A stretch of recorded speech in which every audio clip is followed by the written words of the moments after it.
ಎಲ್ಲರಿಗೂ ನಮಸ್ಕಾರಗಳು. ನಾವು ಬಾದಳ್ಳಿ ಗ್ರಾಮ ಪಂಚಾಯಿತಿಯ ಅಧ್ಯಕ್ಷ ದಿಲೀಪ್ ಬಿಸ್ವಾಸ್.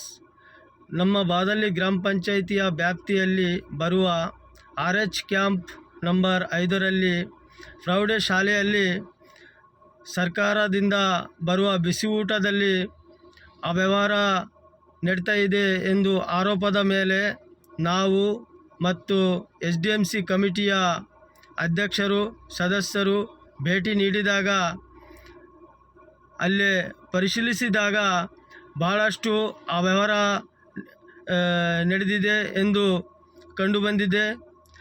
ಇದರಲ್ಲಿ ಒಂದು ದಿನಕ್ಕೆ 31 ವಿದ್ಯಾರ್ಥಿನಿಯರ ಹೆಸರು ಹೆಚ್ಚು ಹಾಜರಿ ಹಾಕಿ ತಿಂಗಳಕ್ಕೆ 620 ವಿದ್ಯಾರ್ಥಿಯರನ್ನು ಹೆಸರನ್ನು ಹೆಚ್ಚು ಮಾಡಲಾಗ್ತಾ ಇದೆ. ಇದು ಒಂದು ದೊಡ್ಡ ಮಟ್ಟದಲ್ಲಿ ಅವ್ಯವಹಾರ ನಡೆದಿದೆ ಎಂದು ಕಂಡುಬಂದಿದೆ.